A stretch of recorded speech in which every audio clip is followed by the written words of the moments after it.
ستم ظریفی دیکھیے کہ اتنے سال ہو گئے، ہم میں سے کتنے لوگوں کے 20 سے پلس ہے، 30 سے پلس ہے، کوئی 40 ہو گئے، کوئی 50 کے ہو گئے، کوئی 60 سال کے ہو گئے، لیکن نماز کا صحیح طریقہ نہیں معلوم. 5 وقت نماز بھی پڑھ رہے ہیں، لیکن اس کے باوجود ان کو نہ ضرورت پڑ رہی ہے اس بات کی کہ ہم سیکھیں نماز کو، اور نہ ہی اس کی جو ہے قدر و قیمت ان کے دلوں میں ہے. اور یہی وجہ ہے، قدر و قیمت ہوتی تو ضرور بضرور عالموں سے ملتے، مولانا یہ چیز کیسی ہے، مول صاحب یہ چیز کیسی ہے، یہ کیسا کرنا ہوگا، وہ کیسا کرنا ہوگا، نماز میں رکوع کیسا ہوگا، سجدہ کیسا ہوگا، کون سی دعائیں ہم پڑھیں. کتنے ایسے لوگ ہیں جو نماز کے پورے دعا تک نہیں آتے، لیکن کبھی اس پر جو ہے وہ دھیان بھی نہیں دیتے کہ ہم پوری دعا تو کم از کم سیکھ لیں. ضرورت اس بات کی ہے کہ ہم اللہ رب العالمین کی طرف لوٹیں، اللہ کے رسول کی طرف لوٹیں، تو انشاءاللہ العزیز ہماری زندگی میں بہت ساری تبدیلیاں ہو سکتی ہیں. آئیے، جیسا کہ معلوم ہوا کہ نماز میں چند غلطیوں کے تعلق سے ہم بتلائیں گے اور ساتھ ہی ساتھ صحیح طریقہ بھی بتلائیں گے. نماز میں عام طور پر ہم دیکھیں تو پوری نماز میں کسی شخص کو وہاں پہ غلطی ہو رہی ہے، کسی شخص کو وہاں پہ غلطی ہو رہی ہے، کسی کو سجدے میں، کسی کو رکوع میں، کسی کو قعدہ میں، کسی کو جلسہ میں، اور اس طریقے سے غلطیاں ہر ایک کے پاس، چونکہ صحیح علم نہیں ہے اور نہ ہی سیکھ رہے ہیں. تو معزز سامعین، سب سے پہلے اس تعلق سے ہم یہ جانیں کہ نماز کتنی رکعت ہے، اور یہ ہماری ماں اور بہنیں بھی ذرا غور سے سنیں تاکہ انہیں بھی بار بار پوچھنے کی ضرورت محسوس نہ ہو، اور اچھی طریقے سے سن لیں اور اچھی طریقے سے یاد رکھ لیں کہ فرض نماز 17 رکعت پڑھنی ہے. فجر یعنی صبح کی نماز 2 رکعت فرض ہے، اور ظہر میں 4 رکعت ہے، 6 رکعت ہو گیا. عصر میں 4 رکعت ہے، 10 رکعت ہو گیا. مغرب میں 3 رکعت ہے، 13 رکعت ہو گیا. اور عشاء میں 4 رکعت، یہ فرض کل 17 رکعت نماز ہو گئی. 5 وقت کی نماز میں فرض نماز 17 رکعت ہے. اور سنت موقدہ کا مطلب ہے کہ اللہ کے نبی صلی اللہ علیہ وسلم اس پر ہمیشہ اس پر عمل کیے، اس کو سنت موقدہ کہتے ہیں. اور اس کی خاص فضیلت بھی ہے کہ سنت موقدہ کا جو اہتمام کرے گا، ہر دن 12 رکعت سنت موقدہ ہے، اور جو شخص 12 رکعت ہر دن نماز پڑھے گا صبح و شام میں، یہ سنت موقدہ، تو اللہ رب العالمین کی یہاں جنت میں خصوصی طور پر ان سنتوں کے عوض، ان سنتوں کے بدلے میں ایک گھر بنایا جائے. یہ بڑی فضیلت ہے.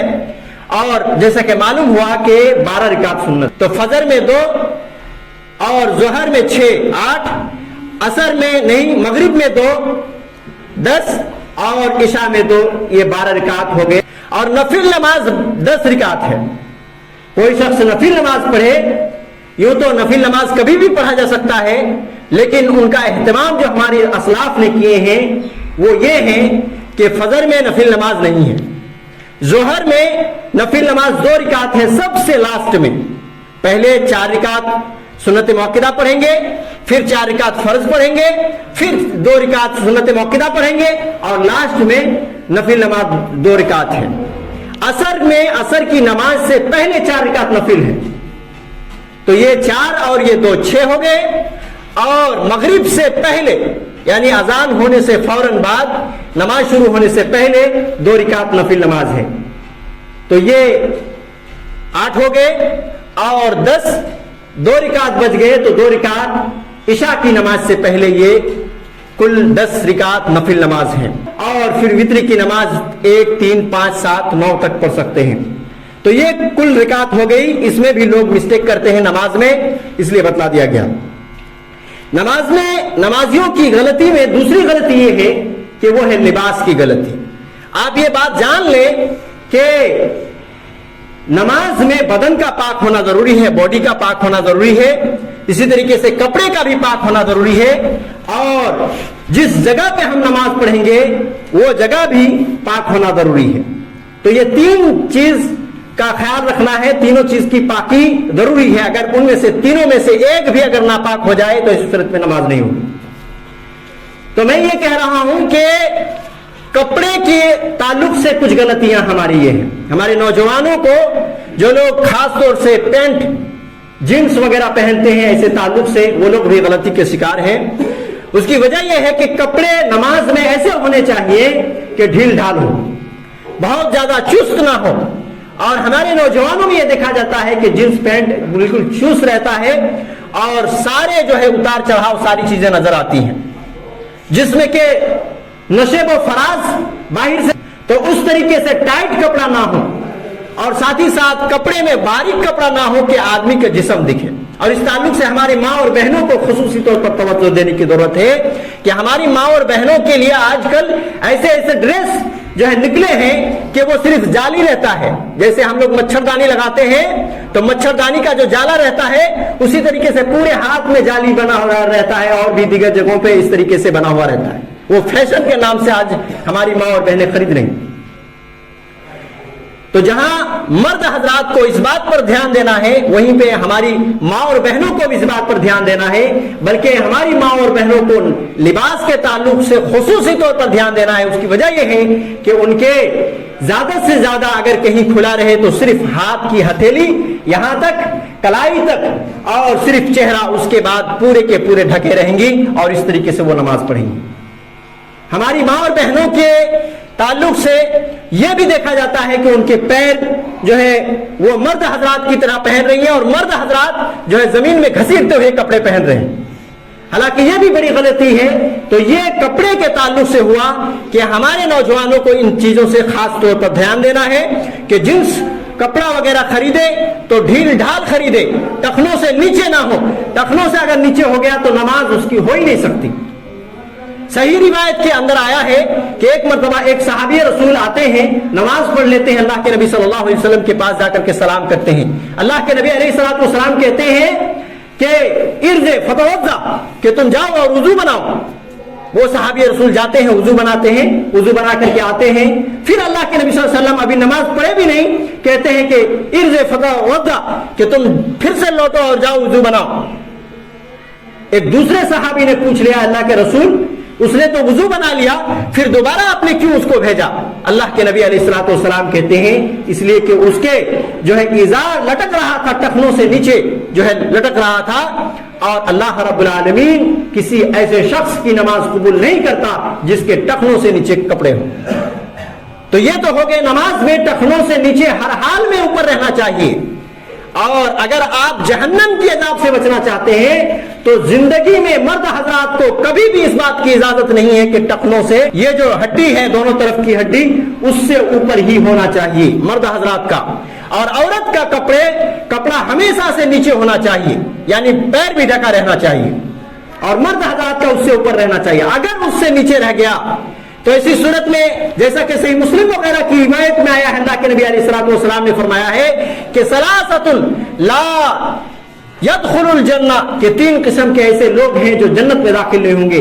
اور دوسری روایت کے اندر آیا ہے کہ اللہ کے نبی علیہ الصلوۃ والسلام کہتے ہیں کہ 3 قسم کے لوگ ایسے ہیں جن سے اللہ رب العالمین نہ بات کرے گا, نہ ان کو گناہ سے پاک کرے گا, نہ ان کو اپنی نظر رحمت سے انہیں دیکھے گا, اور ان میں سے ایک مسبل الازار. لہذا اس بات کا خصوصی طور پر خیال رکھیں کہ یہ چیز ہماری غلطیوں میں ہے اور اس طریقے سے نہیں ہونا چاہیے. نماز کی دوسری غلطی یہ ہے کہ ہم میں سے اکثر لوگ, ہمارے یہاں کا ماحول مجھے معلوم ہے, اور اکثر لوگ یہ ہوتا ہے کہ ہاتھ باندھتے ٹائم میں وہ سینے پر نہ باندھتے ہوئے پیٹ میں باندھتے ہیں یا ناک سے نیچے باندھتے ہیں. تو صحیح کیا ہے؟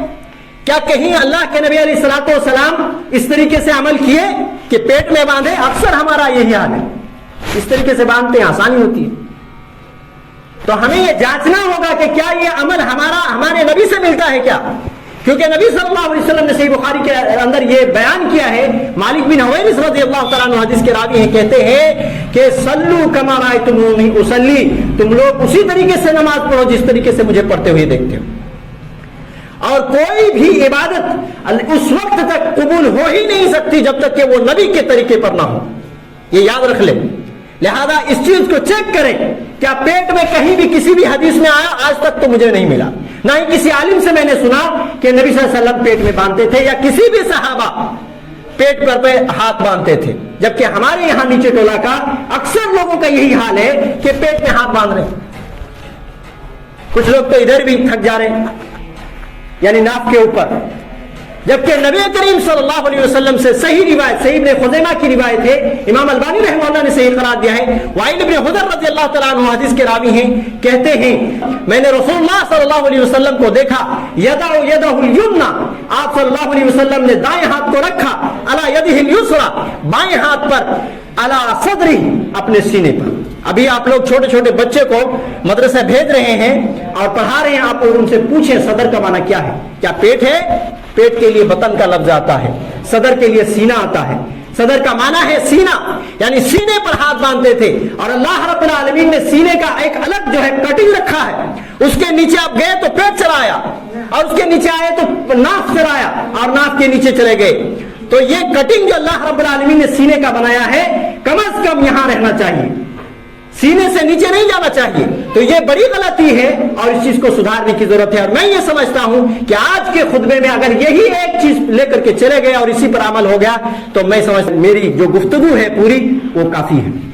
جبکہ ایک ضعیف روایت یہ آتی ہے کہ ناف کے نیچے، حضرت علی رضی اللہ تعالیٰ عنہ کہتے ہیں کہ ناف کے نیچے باندھنا سنت ہے، حالانکہ وہ روایت سخت ترین ضعیف ہے، اور اس کی ضعف کی وجہ یہ ہے کہ عبد الرحمن بن اسحاق ایک راوی ہے، حدیث کا ایک راوی ہے جو ہے بہت جھوٹا ہے، اور تمام محدثین نے اس پر کلام کیا ہے۔ امام بخاری رحمہ اللہ نے بھی اس پر جرح کیا ہے، امام مسلم رحمہ اللہ نے بھی اس پر جرح کیا ہے، امام نووی رحمہ اللہ نے بھی اس پر تعاون کی ہے، اور اس طریقے سے دیگر تمام محدثین نے اس کے اوپر برا بھلا کہا ہے کہ وہ راوی صحیح نہیں، اور اس وجہ سے یہ روایت گر جاتی ہے۔ اور اگر وہ روایت صحیح بھی ہوتی تو علی رضی اللہ تعالیٰ عنہ سے ثابت ہوتا، یہاں تو نبی صلی اللہ علیہ وسلم کی بات ہو رہی ہے، لہذا یہ چیز آپ اس غلطی کو سدھاریں۔ دوسری چیز یہ ہے کہ دوران نماز نظر کو آسمان کی طرف اٹھانا اور بیضا حرکت کرنا۔ ہمارے نمازوں میں عام طور پر یہ چیز پائی جاتی ہے، نماز شروع ہو گئی، کوئی گھڑی کی طرف دیکھ رہا ہے، کوئی اس طریقے سے آسمان کی طرف دیکھ رہا ہے، کوئی ادھر دیکھ رہا ہے، کوئی ادھر دیکھ رہا ہے، اور اسی طریقے سے بیضا حرکت بھی ہو رہی، کوئی اپنی داڑھی کو سنوار رہا ہوتا ہے، کوئی اپنے بال کو سنوار رہا ہوتا ہے، کوئی اپنے ناک سے جو ہے گندگی نکال رہا ہوتا ہے نماز کی حالت میں، کان سے جو ہے کان صفائی کر رہا ہوتا ہے، کپڑا ادھر ادھر سمیٹ رہا ہوتا ہے۔ اس طرح کی بیضا حرکتیں نہیں چاہیے۔ اللہ رب العالمین کی ذات کے سامنے کھڑے ہیں، معمولی سے معمولی نیتاؤں کے پاس آپ جب کھڑے ہوتے ہیں تو کتنا ادب و احترام سے آپ کھڑے ہوتے ہیں، آپ کو خود معلوم ہوگا، بہت ہی ادب و احترام کے ساتھ۔ کوئی ایسی بات ہرگز نہیں نکلے گی جب تک آپ پہلے سوچ نہیں لیں گے کہ اگر یہ بات کہہ دوں اتنے بڑے صاحب سے تو پھر کیا ہو جائے گا، تو پھر تو وہ بادشاہوں کا بادشاہ ہے اللہ رب العالمین کی ذات، تو پھر ہم اس کے سامنے کھڑے ہو کر کے اس کی عبادت کرتے ہوئے ہم اپنے ادھر کھجلا رہے ہیں ادھر کھجلا رہے ہیں، اور اس طریقے سے ناک صاف کر رہے ہیں، کان صاف کر رہے ہیں، بال سنوار رہے ہیں، ادھر کر رہے ہیں ادھر کر رہے ہیں، یہ سب حرکتیں صحیح نہیں ہیں۔ اس چیز کو بھی سدھارنے کی ضرورت ہے نماز کے اندر۔ اور اس تعلق سے روایت کے اندر بھی آیا ہے، جیسے ساری چیزوں کی اگر روایت پڑھی جائے تو اسی صورت میں بہت لمبا ٹائم ہو جائے گا، اس لیے یہ چیز سے بچیں، نظر ادھر ادھر نہ ہو، اور بیضا حرکتوں سے بھی بچنا ہے۔ اسی طریقے سے امام کے پیچھے تکبیرات انتقال ہم نہیں پڑھتے، یہ بھی ہماری غلطی ہے۔ نماز میں یہ چیز کا خیال رکھنا ضروری ہے کہ امام اگر اللہ اکبر کہہ کر رکوع میں جاتا ہے تو آپ رکوع تو جائیں گے، لیکن اللہ اکبر آپ بھی کہیں گے۔ سمیع اللہ لمن حمدہ اگر امام صاحب کہتا ہے تو سمیع اللہ لمن حمدہ آپ بھی کہیں گے۔ سجدے کے وقت اللہ اکبر کہہ کر جاتا ہے تو آپ بھی اللہ اکبر کہہ کے سجدے میں جائیں گے، اور وہ تمام دعا تو پڑھیں گے، لیکن اللہ اکبر کر کے ایک حالت سے دوسری حالت، دوسری حالت سے تیسری حالت، یعنی کھڑے ہو کر رکوع سے اٹھنا، پھر جو ہے سجدے کرنا، سجدے سے اٹھنا، پھر سجدے کرنا، یہ جو ایک حالت سے دوسری حالت ہو رہی ہے، اور امام صاحب اللہ اکبر کہتا ہے آپ کو بھی کہنا ہے۔ اور اس تعلق سے ایک روایت میں پڑھ دوں چونکہ یہ تھوڑی نئی بات ہے۔ اللہ کے نبی صلی اللہ علیہ وسلم نے فرمایا انما جعل الامام لیتم بہ، کہ امام کو اس لیے بنایا گیا ہے تاکہ آپ اس کی اقتداء کریں، یعنی آپ اس کے پیچھے پیچھے چلیں۔ اچھا یہاں پہ ایک اور بات کر دوں میں کہ بہت سارے لوگ ایسے ہیں بہت جلد بازی کرتے ہیں، امام صاحب ابھی سجدے میں گئے نہیں، وہ بندہ حاضر ہے سجدے میں، رکوع میں گئے نہیں، پہلے سے وہ رکوع میں سجدے حاضر ہیں۔ ایسے لوگوں کو بھی ڈرنے کی ضرورت ہے۔ اللہ کے نبی علیہ الصلوۃ والسلام نے فرمایا انما جعل الامام لیتم بہ، کہ جو امام کو اس لیے بنایا گیا ہے کہ آپ اس کی اقتداء کریں۔ فاذا کبر فکبروا، جب وہ اللہ اکبر کہے تو تم بھی اللہ اکبر کہو۔